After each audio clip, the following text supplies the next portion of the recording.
Welcome to the SportsPro Podcast.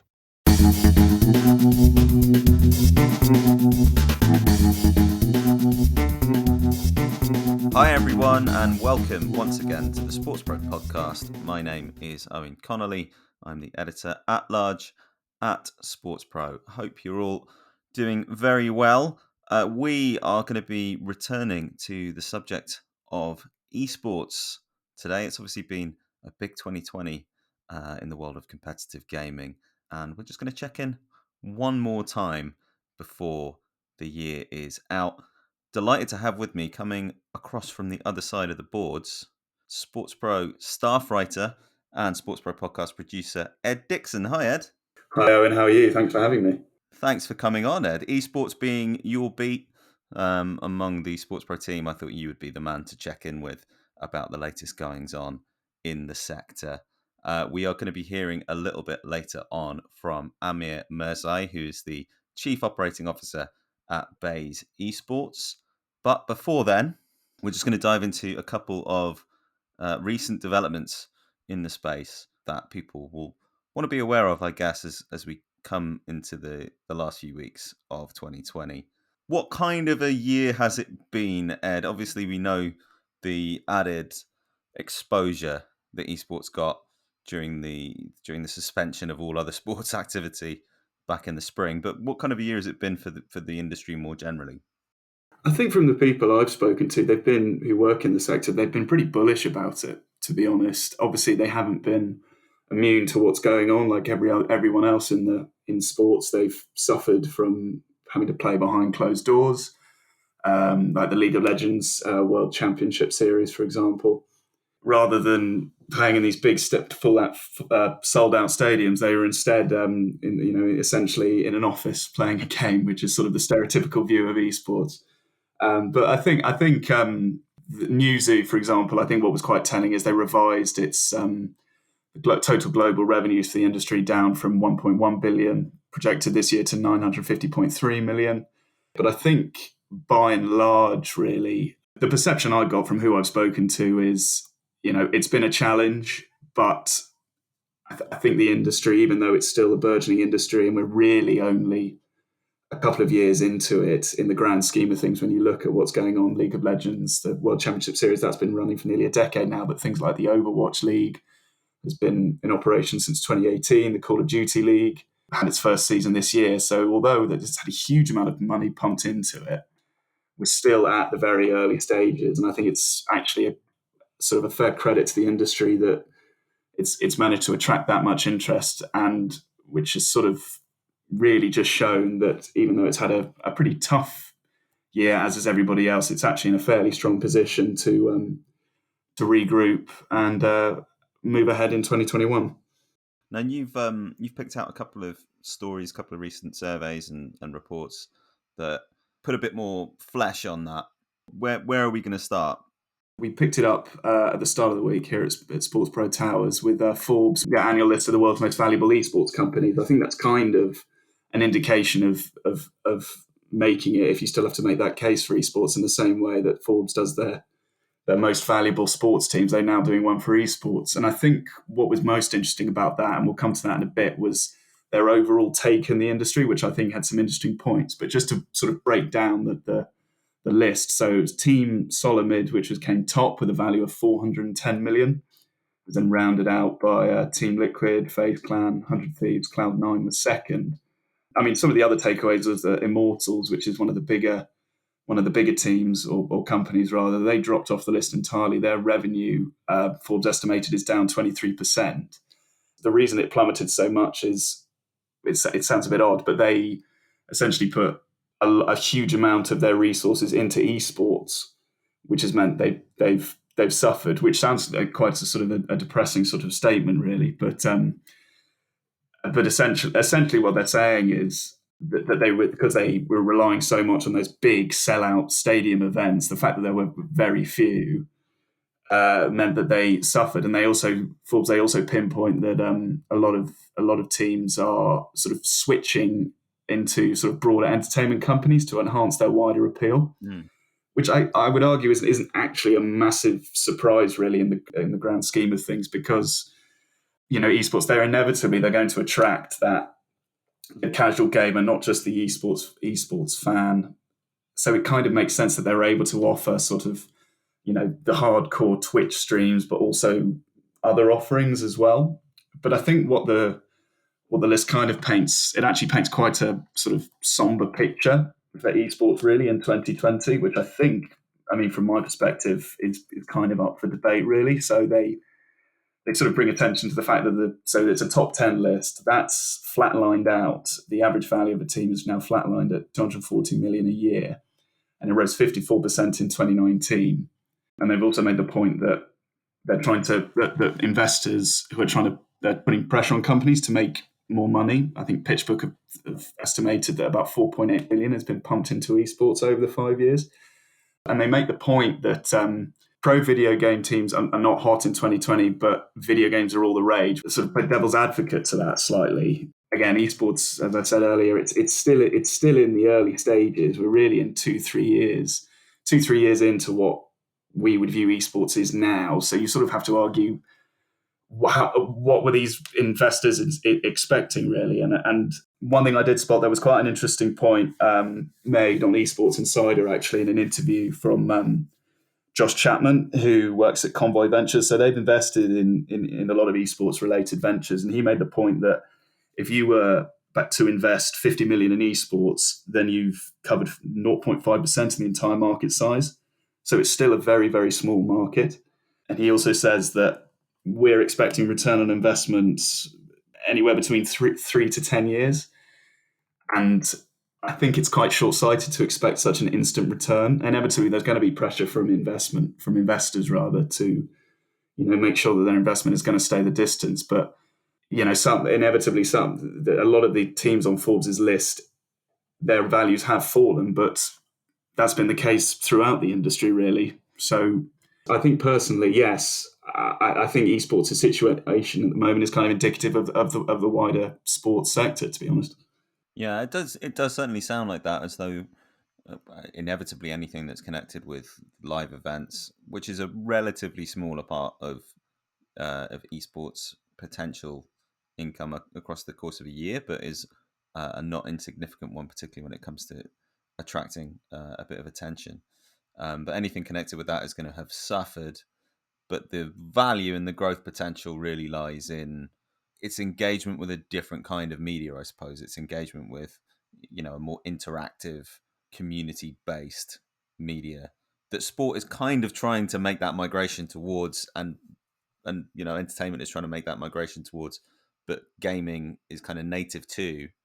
So it's the difference between esports and gaming, I guess, in that sense, or the fact that esports is in that gaming sweet spot. But the two things are, you can't completely conflate the two things. No, you can't. And it would be simple to lump gaming and esports in the same ballpark, and they're two completely different things. Esports is competitive gaming. There's money at play. It's a professional sports league, whereas gaming is essentially a hobby. But I think your point about traditional sports and the media there is there was quite an interesting survey of last month, the esports survey report. It was by Foley and Lardner LLP. Basically, respondents said that they expect traditional sports to look to gaming for ways to increase interaction and engagement with fans. So it shows, that esports, it has that ability to hook, the Gen Z and millennial audiences that, those sports with the more established traditional sports sort of crave, really, particularly the ones in, the likes of the NFL, for example, that and baseball in particular, the MLB, that have a far, far older fan base. So it's interesting. It's going to be interesting to see in 2021 what they try and do to maybe adopt some of esports' approaches to try and engage younger fans, whether we see more athlete crossovers, more reliance on things like Twitch, for example. I think that could be quite interesting, really, because to see how they look to gaming, esports, I should say, to try and cater for those younger fans, considering their viewing habits are vastly different from someone who's been following Major League Baseball since the 1970s, for example. Yeah, so that's what we've discovered really as far as the teams go, is that media-related activities have stayed fairly robust, as you might expect. The kind of activities that would have been affected by the pandemic have been hit elsewhere, albeit perhaps not to the same extent that we might have seen in parts of the sports industry. What else are we seeing in terms of where esports appeal lies as an investment opportunity going into 2021? Quite an interesting area that is worth keeping an eye on next year is mobile esports. I think that has real potential to sort of tap the casual gamer, or even just tap the casual consumer, to maybe provide a hook further into sort of down the esports rabbit hole, if you like, because not everybody has a console, but pretty much everybody has a mobile phone, and that's worldwide. I mean, particularly in the APAC region, mobile gaming is arguably the main driver there. And when I spoke to Sam Matthews from Fnatic last month, he essentially made the point that PlayerUnknown's Battlegrounds, the mobile version, essentially brought esports to India, because not that many people in India have a console, but more and more of them have a mobile phone. So I think that shows the huge potential, especially in a market like India as well. So I think that could be particularly interesting. I think in terms of wider expectations, again, leaning on that esports survey report, the prospects actually look pretty good, really. I mean, going off it, just to sort of unpick that for anybody who hasn't read it. So it surveyed 255 executives involved in esports, primarily in the US and Europe. So you could say, well, they are going to sound slightly more upbeat about it, aren't they? They're not going to sound too down in the dumps. But I think what was interesting from that was that 73% reckon COVID will actually lead to more investment and deal activity in esports over the next 6 months. So it'll be interesting to see what goes down up until June next year, and that hopefully, fingers crossed, the world will be pretty much back to normal by then, which could help fuel more confidence in the industry. Yeah, and 61% of those surveyed said the trend will be driven by more engagement with video games and esports due to continued social distancing. So I'm not saying the pandemic's playing into esports' hands, but again, it shows the industry's ability to pivot, lean on its virtual roots more, where obviously traditional live action sports can't. And inevitably, the concerns remain over the inability to hold large in-person events, and how that could affect its investment prospects. But again, it should also be noted this was taken before the vaccine news was announced. So again, I would sort of summarize it as cautious optimism, really, and which again I think is indicative of the wider mood at the moment. There is, fingers crossed, light at the end of the tunnel. Unfortunately, esports has got enough credit in the bank to sort of see it through. Yeah. So this is the esports survey report that you're referring to, which was conducted by the Esports Observer and Foley and Lardner just a couple of weeks ago. But where are people within esports expecting further growth, and particularly expecting further investment to come from? Yeah, so venture capital firms, they've obviously been heavily involved in esports, as we've already discussed. I think the expectation is they may, although there will inevitably still be interest, it may be slightly less than in 2019. Be interesting to see how that plays out. I think another burgeoning area is on the betting side of things. So the early months of the pandemic, when sport was in complete shutdown, and there really was nothing of live action sports to bet on at all, really. I was speaking to a contact of mine actually who works for a betting company, and said they've essentially had to pivot their entire model on esports. I think their entire team took a crash course in it over a week, and they had to change their entire offering around that. So inevitably the pandemic, it saw a huge acceleration in gambling on esports matches by regulators, and I think that is definitely a market with huge potential. Certainly, I think though inevitably, because it's a developing market, there is still a bit of skepticism amongst regulators and bookmakers about taking bets because of the potential fallout from it. I think you can make the case that there's a lack of adequate detection systems, monitoring tools for fraud and cheating. Again, that is down to esports still being in its comparatively early stages compared to its live action counterparts. Really, there's also issues around IP and licensing, cybersecurity, a couple of other issues. Yeah, so I think betting is certainly another potential market. I think what the challenge is going to be is getting, your regular punters who do enjoy the odd bet. They do so. Usually, what attracts them to it is because they have a degree of knowledge about what it is, or a hunch. Whereas esports, in terms of attracting the casual punter to that, by and large, could they name an esports tournament? Never mind a player. So I think for betting to be a real potential moneymaker, the esports industry need to do more to sort of get it into the public's consciousness. But it's got potential, and I would expect that to rise in 2021. To what extent, I think we'd have to wait and see. But I don't see it exploding in 2021. But I've been proven wrong many times. Well, it's certainly it's going to be mostly upside, but as you say, there is I suppose there's almost a cultural thing, and on both sides of that particular ledger, where for regulators and betting companies, it's learning a little bit more about the space, and for bettors as well, wanting to be a bit more engaged with it on something beyond the kind of the odds listings before they feel that they can get involved. But yeah, I would imagine that it's something where the fact that it is almost entirely growth for esports is going to be something that interests investors in that particular sector. What else can we expect? What are some of your other thoughts for 2021?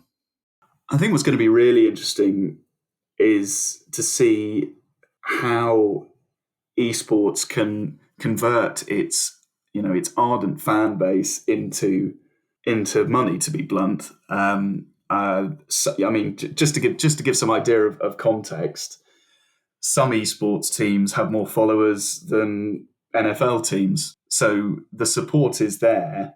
Again, it just comes down to how can you best tap that audience to make good on investment. I think it's going to be interesting as well. Also, the figures that come out when esports also comes back, is able to welcome back fans as well. Yeah, I mean, if you took a photo of the Fortnite World Cup from 2019 or 2018, for example, and you blacked out the branding on the Fortnite and you showed that to anyone, they would think it was a massive rock concert or a boxing match or any other huge sporting event. It shows the potential for that blend of virtual and real life, where there are still question marks for people new to the industry, which is most people. There is still a lot of thought about where to invest in specifically, because there are many different ways you can invest into esports. You can focus on the technology route. You could focus on teams. Then, of course, there's sponsorship as well. In esports, for example, this year, I should say, but they were thinking about it last year, is opening up in-game branding, for example. So a big example would have been the Madden Championship Series. They did a deal with Pizza Hut that already sponsored the real life NFL to have virtual naming rights for a stadium, which is the first thing ever. So they're sort of leaning on the new to bring in the old. But I mean, League of Legends, for example, they opened up in-game branding opportunities as well. So what will be interesting is how, because esports is sort of painted as this young, this innovative industry, and it'll be interesting to see how they're able to lean on that with new people, new investors coming in that are perhaps used to more traditional ways of doing things. How the pair can come together and find the most value from their partnerships. Well, it's going to be fascinating to see how that develops, and I think it will have lessons for other parts of the sports industry and the wider media in terms of where opportunities are going to lie in a digitizing economy. We are going to take a break now, but when we come back, we're going to hear from Amir Mirzaee, who is the Chief Operating Officer of Bayes Esports, who hope to play an ever bigger role in the use of data, the application of data in supporting the esports ecosystem and in furthering integrity and supplying information to the betting sector and some of the things that we talked about there in part one. Ed, he's a former Google executive. He has experience as an investor and gives a bit of an outsider's perspective, but kind of the journey that he's been on learning about the esports industry. Takes in a few things that we've covered, but from a different angle. He talks as well about the value of lateral arrivals into esports and new ways of thinking, but the need to respect specialized knowledge. And we will be catching up with Amir just after this. Get the very best of SportsPro sent straight to your inbox. Head to sportspromedia.com and sign up for the SportsPro Daily. You'll get a roundup of all the biggest stories, features, and opinion from our team every single morning. You'll find that all and much more at sportspromedia.com. SportsPro, connecting and inspiring the business world of sport. Amir Mirzaee, Chief Operating Officer at Bayes Esports. Welcome to the SportsPro Podcast. Thank you very much. Great to be here. Good to have you with us. I mean, we're going to get into a bit of a conversation about the sector and a bit of a conversation about Bayes' role within it. But I mean, you have you've made what I think people pitch as a lateral move into the esports space. Your background, obviously, you haven't come up through gaming. What's what can you tell us about that? First of all, just as we've got a little bit of context about who you are and your perspective on things. Yeah, very happily. So, yes, my name is Amir, CEO of Bayes Esports Solutions. We're a data service provider exclusively for esports, working together with a bigger data provider and with Sportradar in the market for about 18 years now. So they're our joint venture partner. I personally, my background is about 15 years in the technology space, internet and online business. On the business side, I used to be a founder myself, age 24, 25. I became a consultant after. I joined Google after that with a mix of sort of an entrepreneurial mindset and strategy experience. I spent 6 years with Google in business development, both in Germany as well as in the Silicon Valley, as the biz dev lead for Waze back in the day. I came back to Germany 3 years ago to head a family office for startup investments. So did a little bit of the investment and startup investing side, and then decided to join Bayes about 5 months ago to join the sports and the gaming sector. So I would say my experience has been plentiful, so to say. I came from the entrepreneurial and the startup side. I went into strategy consulting. I have corporate experience and I have finance experience. So all in the sector of data licensing as well as content in terms of navigation, commerce, and so on and so forth. So gaming as such was not at the base of what I did professionally, but very much so, I would say, of what I enjoyed in my personal life. Yeah. So with those things in mind, what were your perceptions of esports as an industry before you joined up with Bayes?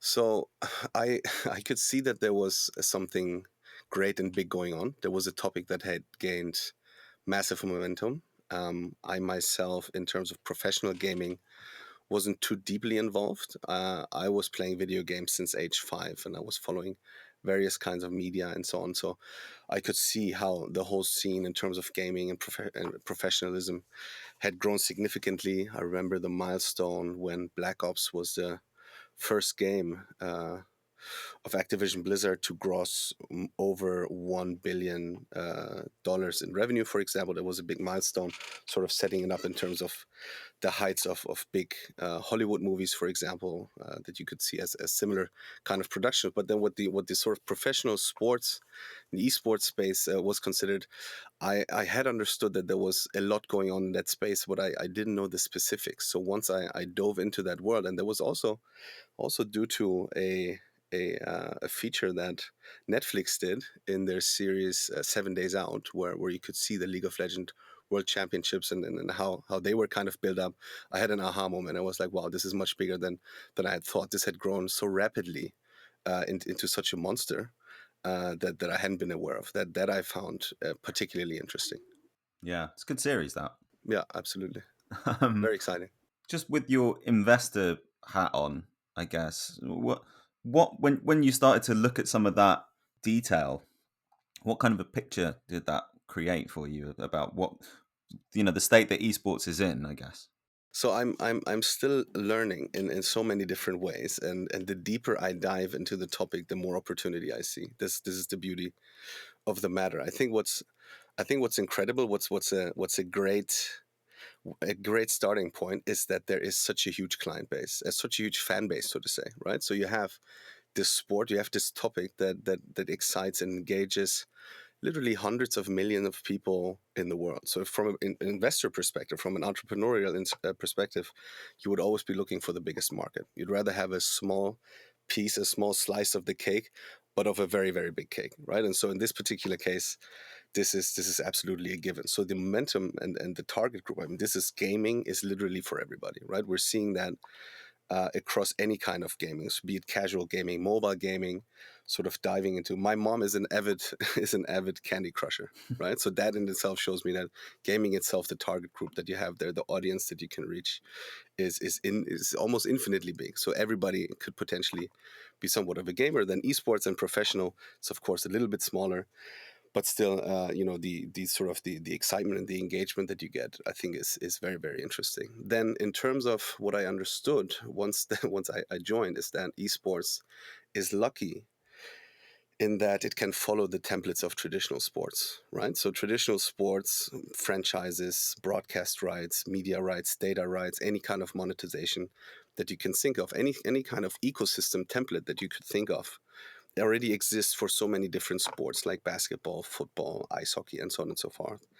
And that is a good template to go after. So esports in itself is very unique in so many different ways, right? In terms of target group and how these guys want to interact with the sport and with the athletes and so on. But the basic template on the ecosystem side, on the business side, is kind of a given. So this is a big plus. We're not reinventing the wheel. We are reinventing the wheel, but we don't have to necessarily to get to places, right? So we're copying.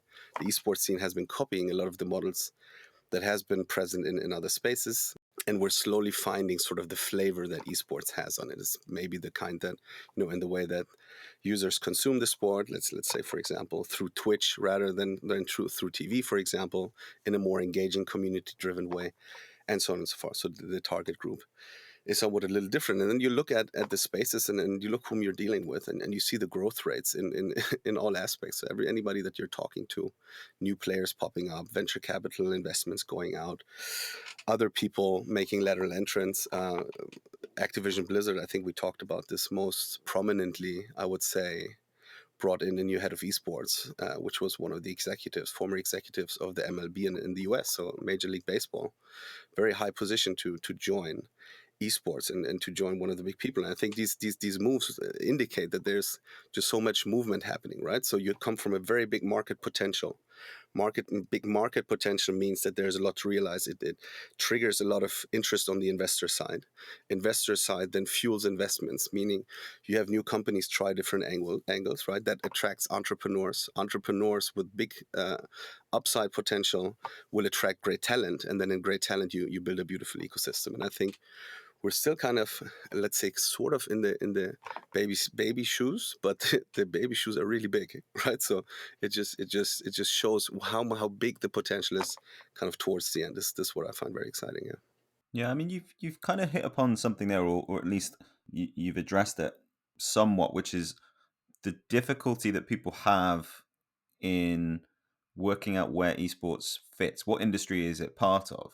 Because obviously, people in sport got very excited 5 or 6 years ago. They were like, "Oh, we have a new category of sport," and I think they found the longer they've dealt with esports as a phenomenon, the more they've understood, okay, it's actually something different that we need to understand, maybe from an industry perspective, but it's not something that is just going to be incorporated wholesale into the sports industry. That's a big part of the opportunity, actually. This is what I find so interesting. So big part of the opportunity is that traditional sports companies are having issues dealing with esports, right? Otherwise, they would have just captured it. They would have just launched it as another sport, and this in itself is not possible. This is I mean, it's a very good example. So, the reason why Bayes Esports came to life, Bayes Esports used to be Dojo Madness, a B2C data company, right? And so a year and a half, 2 years ago, Sport Radar, who have 18 years of experience in the field, I think over 2,500 employees, and have a very large footprint, so have exclusive rights to NBA data, for example. They came looking for a partner in the esports space because they saw that esports is different, right? It's a different sport. It has different requirements to do business. In our particular space, this goes as follows. So in terms of capturing data as a data service, let's say for traditional sports games, let's say for the NBA, for example, it can be done manually, right? That can be a person sitting somewhere in the audience with an app and literally tracking manually what's happening. There's one ball, that ball is being passed around, and then there's one score, right? This is different for League of Legends. In League of Legends, if you look at the screen, there's a billion things happening at the same time. That requires for us to do server integrations with the folks at Riot, for example, that run League of Legends, with the folks at ESL, who are a partner for CSGO and for Dota. And we're the only ones that have done these integrations on this scale out in the industry. So we're the guys also pushing the industry and pushing the boundaries forward. We are consulting with our partners, seeing what we can do better, how we can develop this. We know what kind of data we need to get to, but we have to find the way to get it, right? So these large scale kind of integration is something that hasn't existed before for these kind of games. So a lot of these games were basically, they focused on doing games. They were not that much concerned yet in terms of connecting to their ecosystem through data, right? So any application that you have, any website that you look at, any kind of online stream or whatever it is, any stats that you look at, any best of, any widget that you want to see, it needs to be fed by data, right? And that data needs to be exported from these games. And that certainly wasn't the primary and initial concern of game developers, right? So this is something that we keep ongoingly developing with our partners, for example. This is a story that also comes back up later when we talk more about, what it is that veterans from other industries can sort of bring to the table. Well, let's talk a bit about that. I mean, it's a two-part question really, but we'll start with the value of the outsider's perspective. I mean, not just your own, but people like Chris Park and Tony Petiti, who you mentioned, who's gone to Activision Blizzard, and people coming either from sport or from other entertainment backgrounds, or perhaps elsewhere within gaming, where they understand about building communities that aren't necessarily competitive ones. People coming from the brand world, etc., etc. What's the value of an outsider's perspective to an industry that's going through the kind of development that esports is? I think it's manifold, right? So the one is very obviously is the knowledge transfer. So you learn something in a more developed industry, and you get to apply your knowledge and your view onto the growing industry, right? You bring best practices, right? You bring new ideas. Martin Daxel, our CTO, our CEO, that used to be the CTO of Delivery Hero, who went public, who have been dealing with data infrastructure on a global scale. He's bringing a lot of ideas to the table on how to build the infrastructure in the most efficient, most scalable way, for example, right? This is knowledge that comes from other industries that had similar challenges of having to deal with a lot of sort of different endpoints and users and latency and so on and so forth. And he's bringing this to the esports industry now. For me, that can be, for example, transferring my knowledge in terms of deal making. How do I want to structure the market? How many partners do I want to have out there? How do I want to deal with certain deal terms and so on and so forth, right? So scaling, standardizing, professionalizing, right? Streamlining is a lot of what we kind of do. So again, in our case, part of what we as Bayes are pushing the industry to do is to agree on a data standard, right? So everybody out there currently has sort of their own data standards out there, meaning for anybody, for any tournament organizer, league operator, content rights holder, there is no unified way to structure their data. That means for everybody in the industry, they have to adapt to different data sets, right? So as a betting operator or as a media website or whatever it is, the more sources you want to integrate, the more you have to put manual work in. And that for example, we're trying to mitigate by coming up with a marketplace, right? Proposing data standards and so on and so forth. So you have a lot of this transfer knowledge that helps in maturing, solving sort of these very early problems that any industry has, and just helps to streamline and make things more efficient, make things ready for scale, I would say. Yeah, and just to flip that around, where have you found yourself deferring to specialist knowledge, and where is that specialist knowledge kind of indispensable? I think what's really interesting, really important to keep in mind and to remember, is that you need to respect the industry, right? So I personally, I'm endlessly grateful for the opportunities that Google gave me. I genuinely think it's a great company and a great place to work for. But a big problem of what they did was sort of barging into industries and saying this is how it's done, right? So they tried this with payments, they tried this with the airline industry, with a new booking engine, and so on and so forth. And the industry just showed them that this is not how it's done. There's certain standards, for example, that just count, certain rules, certain dynamics, certain market players that they kind of need to respect, right? And I think this is where it's really important that you have both. I think it's very important to have specialist knowledge, understanding, what are the key metrics, what's success for the various players, who are the key players in the market, who do you need to work with, right? Who are the decision makers in the industry, right? You need to navigate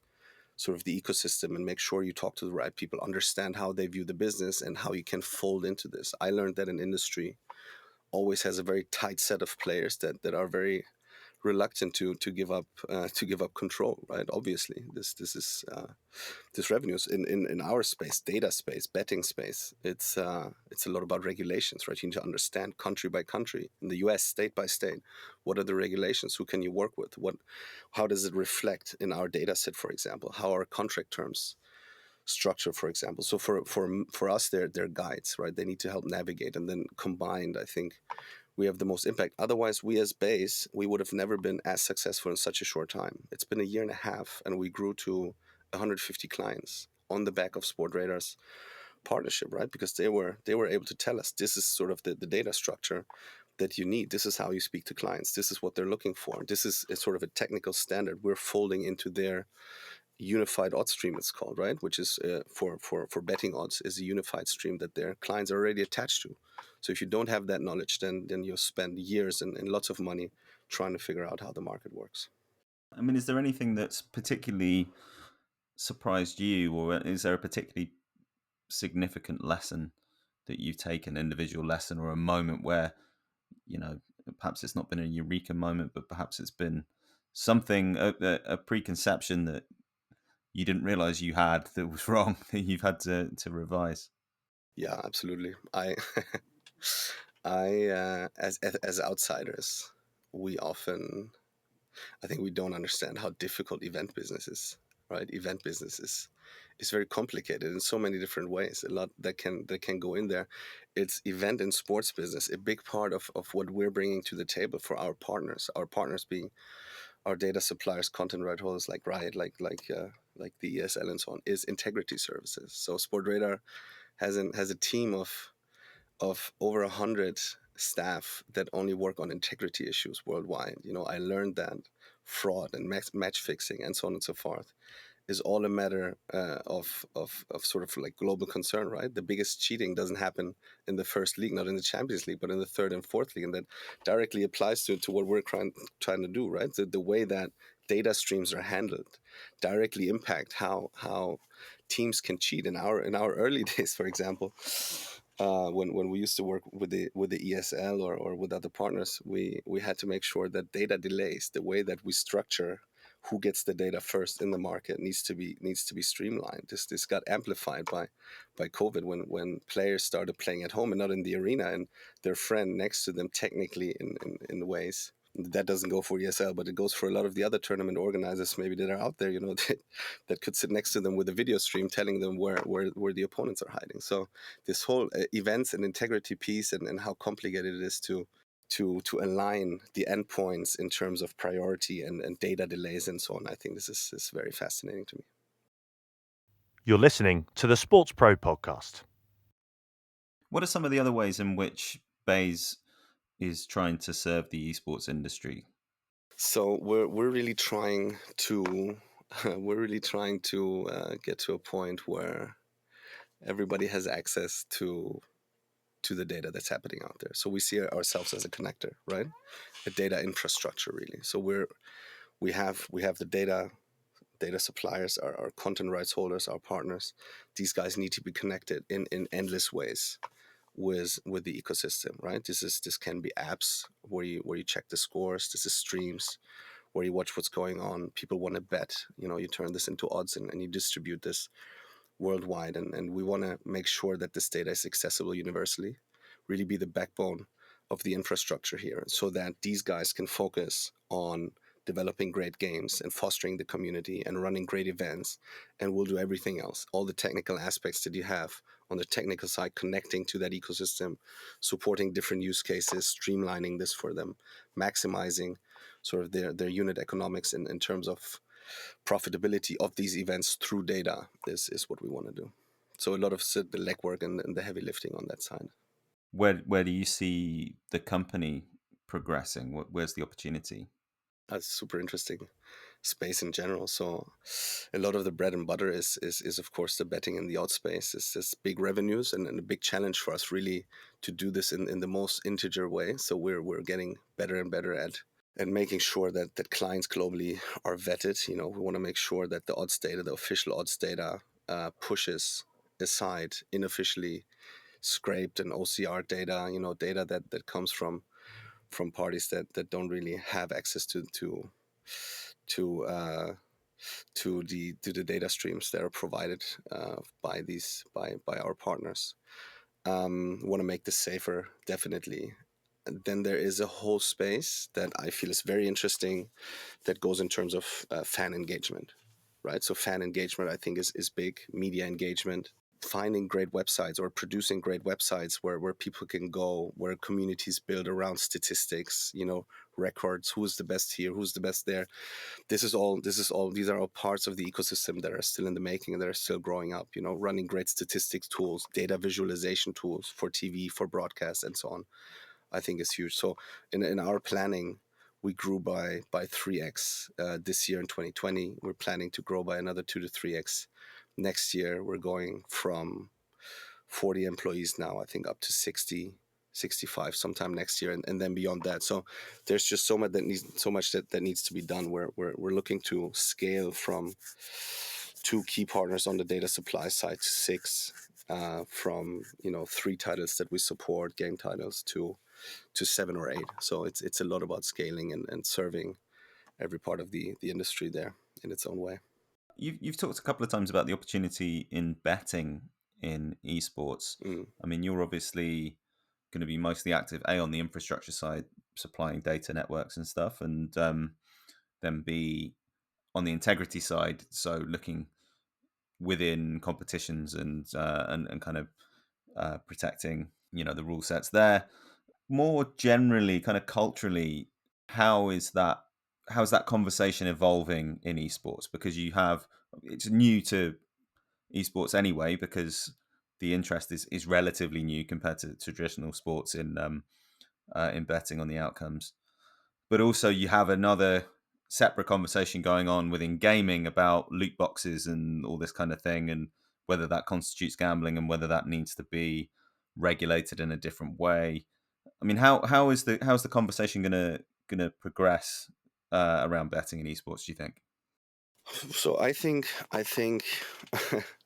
in a lot of ways, what makes it exciting, what makes the potential is that esports in a lot of ways is the Wild West, right? So a lot of infrastructure shaping up, rules shaping up, and so on and so forth. And like every growing industry that grows wild in a lot of ways, you disregard a lot of the rules that kind of go for other and more traditional industries, right? So we see that in other industries where Airbnb, for example, has to start paying certain taxes, hosts, just to make sure there is a level playing field with traditional hospitality industry, for example. And so in our case, as we grow exponentially, and we have these conversations everywhere, like the US, that are very conservative around betting, are opening up to esports now, right? Just because they see there is a big interest there. A lot of markets in Europe are open for it, right? And we see this maturing in Asia and so on and so forth. So everybody is aligned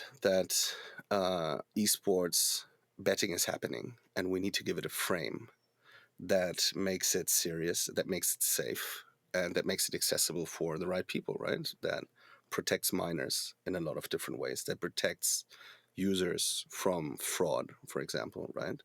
Certain kind of vetting in terms of betting operators that are out there, right?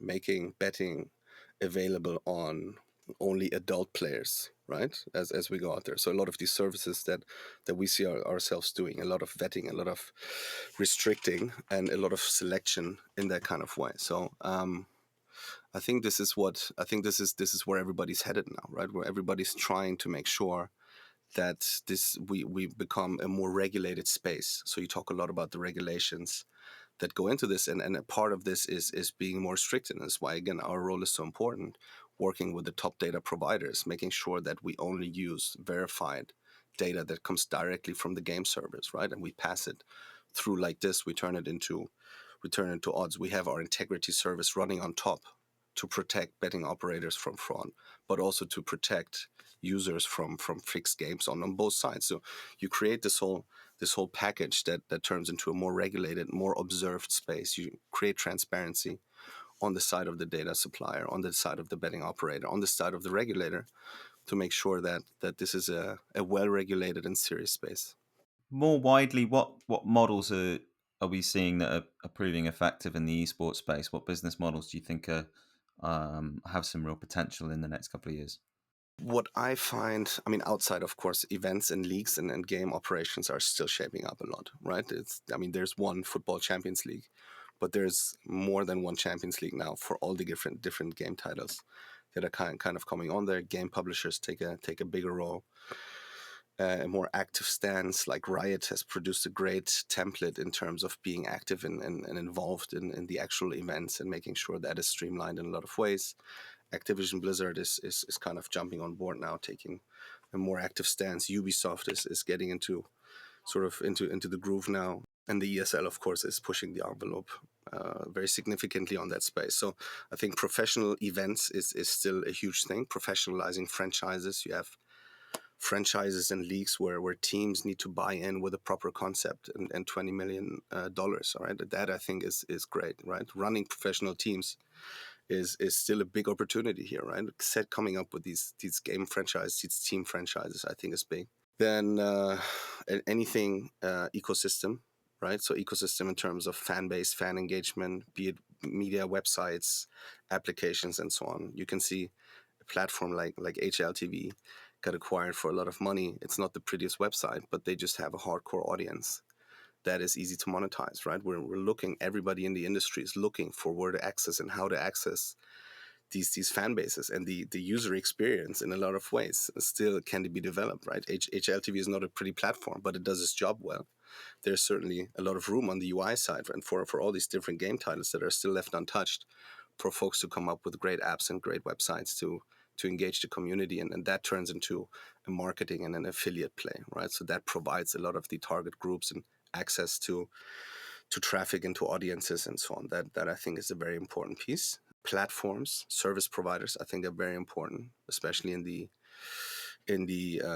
betting space. So we're looking at a lot of service providers that can provide turnkey solutions, right? So a lot of the betting operators they're more marketers rather than tech companies. So they're looking for turnkey solutions, and these need to be made available across the world with the right payment infrastructure, user management, risk management, and so on and so forth. So a lot happening in that space still. I think there's only a very small handful of service providers in that space currently that provide a full turnkey solutions, and these in return are our partners that we provide data with so that they can have like an out-of-the-box solution in that space. And then of course data services, stuff that we do is meant to grow at an exponential rate, right? Producing infrastructure for data, standardizing, and so on and so forth, making sure that the data is accessible. High performance networks is what we do.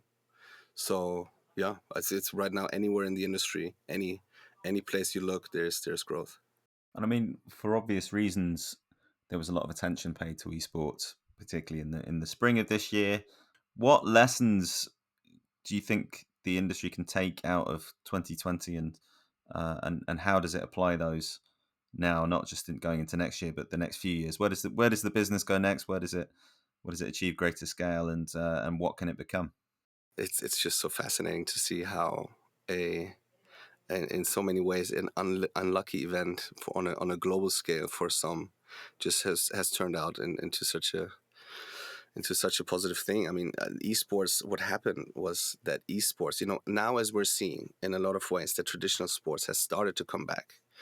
In a lot of time, for a long time, esports was one of the very few sports that continuously was on, right? So if you looked at April, especially on the betting side, on a global scale, table tennis was the most bet on sports because there was nothing else, right? So esports filled those shoes. And now that traditional sports are coming back, we're seeing that the engagement has stabilized for esports on a higher level than it was before. That means the sport itself was ready for the eyeballs, for the extra eyeballs, for the engagement, for people to see that there was a lot going on. Professional teams and investors and leagues and the whole media spectacle, events that fill out stadiums with 80 or 90,000 people watching, League of Legends World Cup with people over 100 million viewers, right? Globally. This is fascinating. So the industry was ready, and now people have started taking it seriously. And I think this just shows that this is the beginning, no matter whether traditional sports comes back or not.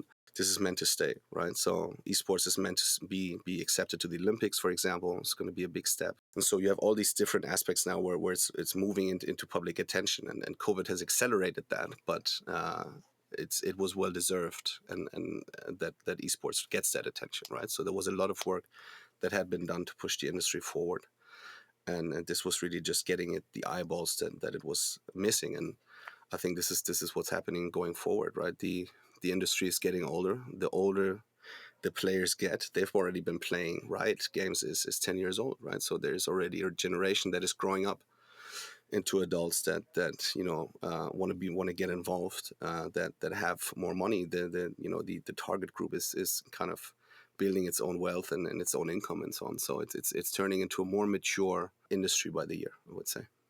Okay, Amir, thank you very much for your time. Thank you so much. Thanks for having me. Really enjoyed the talk. Help us spread the word about the SportsPro podcast. Subscribe, like and share our content on social. Join the conversation on Twitter with the hashtag SportsProPod. And if you're enjoying our work, why not leave us a rating and a nice review on your podcast platform of choice? And if you want to get in touch, you can send us an email, podcast@sportspromedia.com. The SportsPro Podcast. We're listening too. Okay, that'll do it for another SportsPro podcast. Thanks again to Amir Mirzaee for his thoughts there. Thanks to you, Ed. Thank you, Eoin. Hopefully I can save myself in the edit. Well, there we go. That's strong first showing behind the microphone. But yeah, now you'll be back into the editing suite where you really earn your corn. I thought you were going to say where I belong. Thanks to all of you for listening. We will be back again. Well, we've got probably some podcasts to wrap up the year next week, Ed, because we are getting very, very close to the end of 2020. But until then, speak to you soon. Bye-bye.